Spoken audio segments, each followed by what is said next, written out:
الأهلي على بعد خطوة تاريخية عالمية جديدة على خطى برشلونة وليفربول. أشرف بن شرقي يكشف حقائق لأول مرة على إيد الثعلب سيد عبد الحفيظ.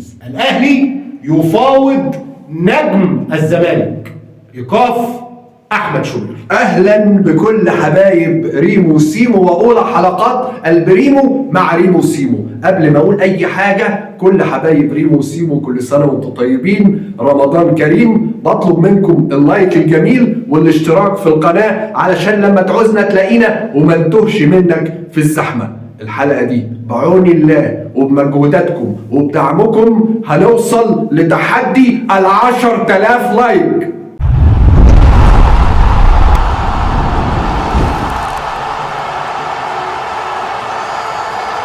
زي ما قلت لك في البداية، الأهلي على بعد خطوة تاريخية عالمية علشان يحذو أندية بحجم برشلونة وليفربول ومانشستر سيتي. ومين غير النادي الأهلي بيعمل الحاجات دي؟ وقلناها مليون مرة إن النادي الأهلي موجود على أرض مصر، هو نادي مصري ولكنه بصبغة أوروبية، صبغة أوروبية في التفكير، صبغة أوروبية في التعامل، صبغة أوروبية إنه دايما بيورينا الجديد في كل حاجة. وده اللي عامله النادي الأهلي بخطوة تاريخية، وهي تخليد أسماء مشجعي النادي الأهلي على جدران استاد الأهلي الجديد. يعني إيه؟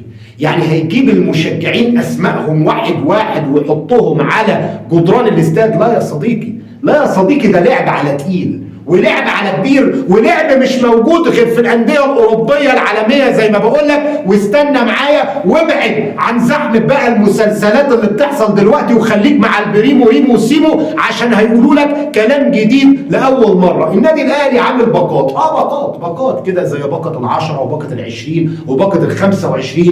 عامل لجمهوره الباقة الأولانية اللي هو بيسميها الدرع الأحمر، وده المشجع يدفع 25,000 جنيه عشان يشترك فيها. هقول لك تفاصيل ومزايا كل باقة من الباقات دي، لعلك تكون من سعداء الحظ اللي تفوز بباقة من دول وتبقى من أسماء المشجعين اللي هتتخلد على جدران استاد الأهلي. تاني باقة وتاني درع وهو الدرع الفضي، والدرع الفضي هيدفع فيه المشجع 75,000 جنيه عشان يحصل على الدرع الفضي، واللي هقول لك مزاياه دلوقتي.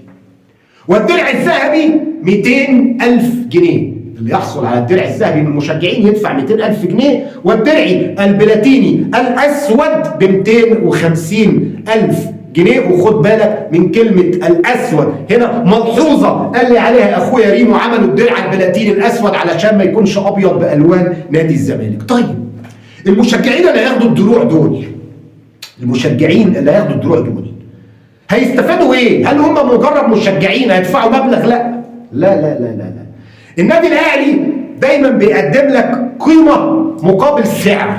يعني ايه يا عم الحاج قيمه مقابل سعر؟ لما يديك قيمه ويقول لك انت هتدفع فلوس معينه، يبقى لازم تاخد قيمه قدامها. طب تعالى اسمع بقى القيمه بقى اللي هتاخدها. ايه الحقوق اللي للناس الحلوه دي اللي اتكتب لها انها تكون من الناس اللي متخلده على جدران النادي الاهلي؟ اول حاجه حق خصم على عدد من التذاكر على مده 10 سنين. الحجز المبكر لتذاكر كل مباراه لمده 10 سنين. دخول السيارات بدون رسوم لجراج استاد الاهلي 10 سنين مجانا. زيارة متحف النادي الأهلي 10 سنين برضه مجانا. خصم على المنتجات، التيشيرتات بقى انت عارف، والحظاظات والعراقة والحاجات الجميلة دي اللي بتروح تشتريها على متجر النادي 10 سنين مجانا، تاخد خصومات يبقى موجودة دايما على المنتجات دي. زيارة الاستاد 10 سنين في أوقات غير أوقات المباريات، يعني مش اللي بيتلعب فيها مباراة بقى، تروح الاستاد في أي وقت في أوقات معينة 10 سنين مجانا. ده مش كده وبس، ده أنت عندك جلسة تقديم اللاعبين تروح سيادتك زي الباشا تحضرها لمدة 10 سنين وتتصور كمان مع اللعيبة. لا ده مش كده وبس، ده أنت تاخد أنت وأسرتك صور مع اللاعبين في يوم غير يوم جلسه التصوير، يعني تروح كده انت الاستاد تتصور مع اللعيبه زي ما انت عايز لمده 10 سنوات. اعتقد يا بلاش لو المبالغ اللي بنتكلم فيها دي وليها المزايا دي. اعتقد ان في ناس كتير بتتعثر اهلي، واعتقد ان المبالغ دي عندهم ولا حاجه قدام المزايا الضخمه اللي بيقدمها النادي الاهلي في خطوه تاريخيه ما عملهاش اي نادي داخل مصر سوى الانديه العالميه اللي بنسمع عنها بره. الاهلي يفاوض نجم الزمالك. يا ترى مين نجم الزمالك؟ طبعا اكيد منكم كلكم دلوقتي بيقولوا عينه مثلا على مين؟ على زيزو. لا، هو مش زيزو، ولكن هو نجم في الزمالك اثبت وجوده، وهقربها لكم شويه. هو جاب هدف في مباراه الزمالك والاهلي الاخيره اللي انتهت بالتعادل، اكيد كلكم عرفتوه، وهو محمود بن طايق المغربي. هو ايه حكايه النادي الاهلي مع المغاربه ومع اي حد اسمه بن؟ يعني مع اي حد اسمه بن. طب خلوها بنسل، خلوها بالقلم الرصاص، بلاش بن. فاي حد بقى مغربي واي حد اسمه بن. فلجنه التخطيط في النادي الاهلي طلبت من كولر ان هو يديهم رايه، او بيستفسروا يعني منه ان هم شايفين ان اللاعب لاعب جيد وعايزين يتعاقدوا معاه.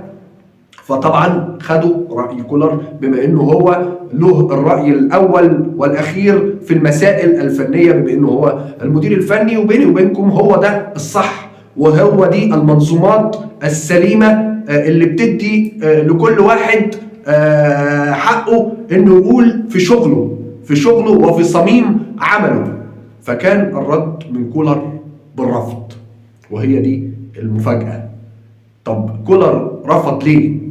كولر شايف ان محمود بن طايق لاعب جيد جدا جدا في النواحي الهجومية، ولكن هو لاعب مقبول او اقل من مقبول في النواحي الدفاعية.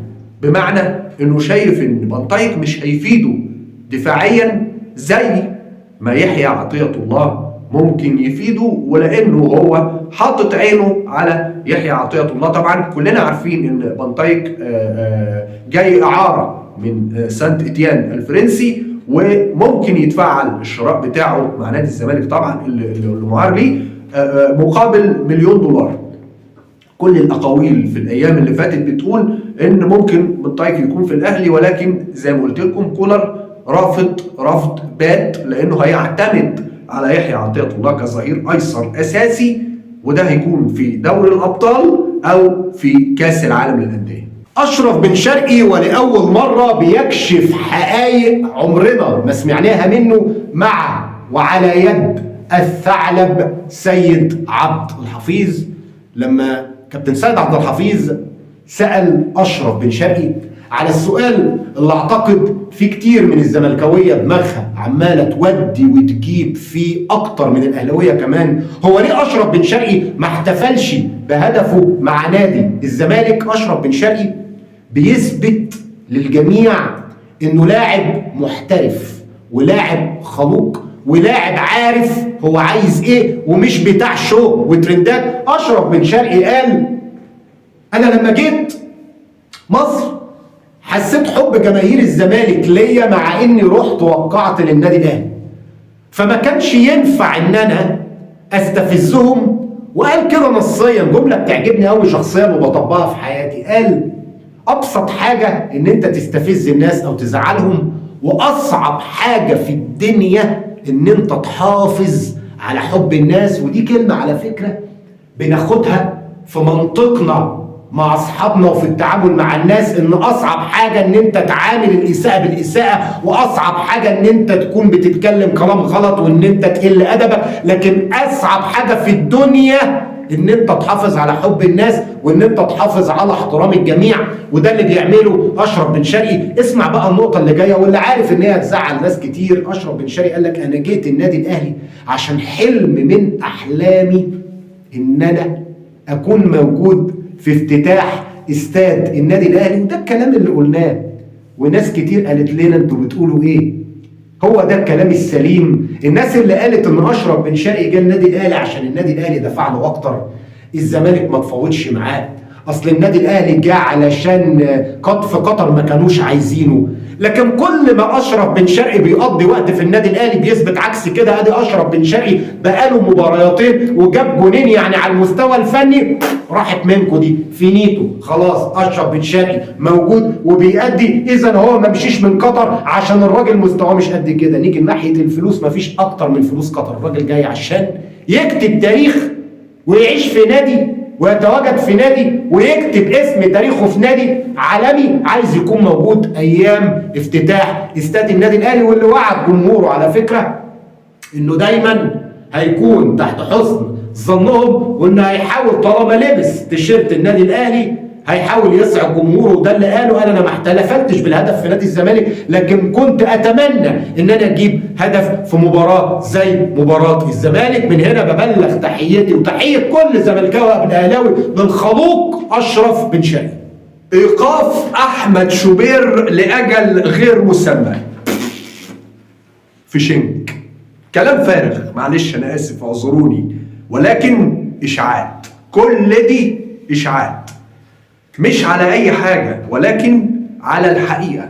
احنا وعدناكم ان احنا بنيجي نقول لكم الحقائق، والنهاردة جينا قلنا اشاعة وبنكتبها علشان نعرف الناس ايه الصح وايه المزيف.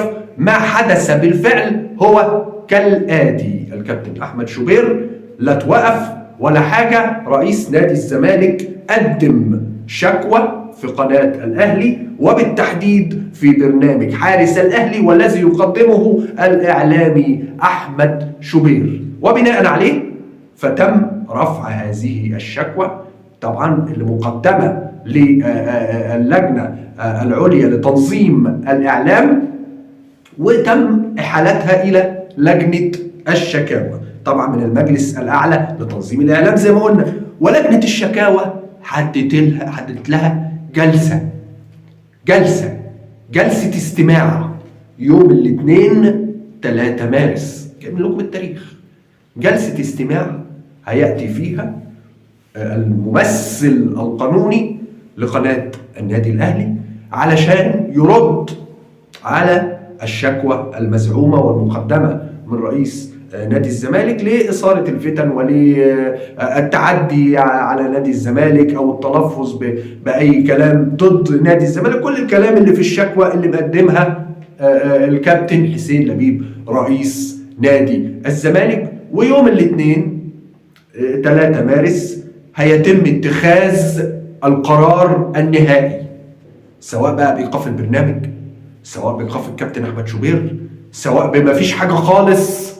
يعني لا، الكلام ده غير جدي وغير صحيح، سواء في حجة عند الممثل القانوني لقناة النادي الأهلي، واللي أكيد الناس محضرة نفسهم وعندهم اللي يقولوه ويدافعوا بيه عن نفسهم، خاصة وإن الكابتن أحمد شوبير يعني هو مش قليل وإعلامي بقاله سنوات وعارف كويس قوي إيه اللي ينفع يتقال وإيه اللي ما ينفعش يتقال. الكلام ده مش ما يخصناش إحنا، ومش إحنا اللي هنصدر القرار النهائي. إحنا مش جهة إصدار أي قرارات، إحنا جايين نعرف حضراتكم حقيقة.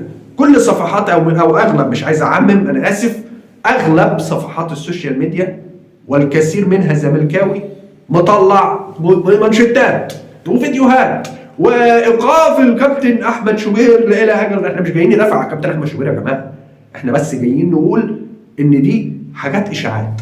فلو عايزين تعرفوا الحقائق تابعونا في فقرة الإشاعات والحقائق اللي إحنا هنقدمها إن شاء الله. يعني كل ما يكون في إشاعة نيجي نقول.